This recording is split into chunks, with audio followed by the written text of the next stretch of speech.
Welcome to Momondays. Awesome. These four boys decided to talk about the concert. They were giving each other reviews. Oh man, that was wicked. That was so awesome. That was so fun. I can't believe, he did that, this and that, the other. So a young boy sitting across from her decided to chime in on this conversation. Yeah, remember when he did that? That was so awesome. One of the boys sitting here decided, we don't know you. Why are you getting involved in our conversation? And said something along the lines of, shut up, you queer. Why are you talking to us?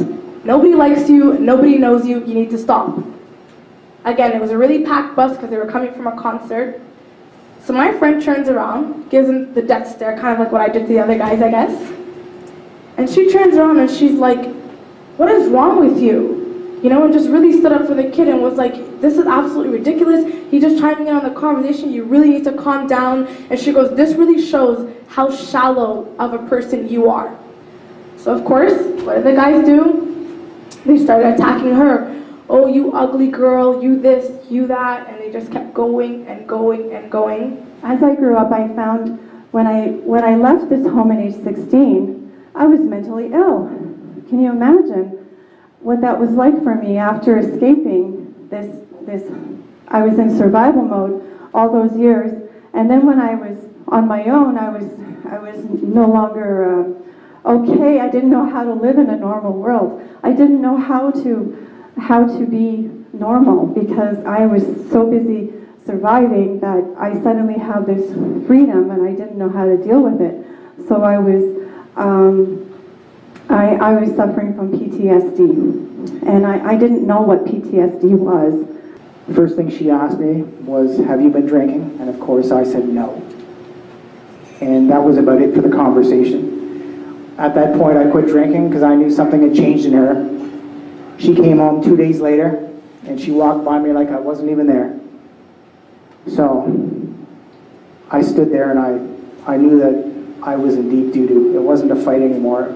It was something had changed, and I knew that it was time to make up my mind. So she went out to the barn to feed the horses, and I walked out, and I looked at her and I said, I feel like there's a wall between us.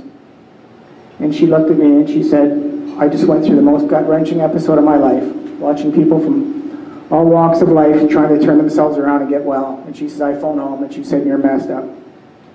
But I'm only about 8 blocks from the Civic Hospital, and I figure I'm going to get there quicker than any frickin' ambulance is going to show up. So I drive myself there. By the time I get there, I'm losing it. So I literally pulled my car up onto that mat that opens the door and just kind of rolled out because I didn't have any use of my legs by that point because I was pretty oxygen starved. God bless the chain-smoking security guard outside because he just scooped me up. So I take the pen out of his pocket and I write the word nuts on his shirt because I can't talk anymore. So now the medical professionals know what they're doing, know what they're dealing with. I just assumed that what it was because I hadn't had a reaction like that since I was a kid. So you're in the ICU and there's people swirling around you and they're stabbing you with adrenaline and they're stabbing you with antihistamines, and all of a sudden I hear some asshole say, she's not responding.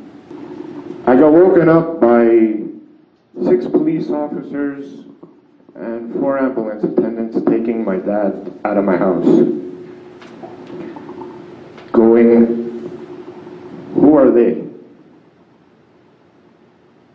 To me and my sister. My sister started crying and saying, Daddy doesn't remember us. That's horrible. And I said, no, Daddy doesn't remember us. That's great. He's not going to remember we're grounded. My mom uncomfortably laughed and then realized the gift I had. That I was always going to be able to find something funny to help me deal with it. So guys, did we have a good time? Yeah! Excellent. Guys, thank you very much for coming out. I do appreciate it. Please feel free to stay around.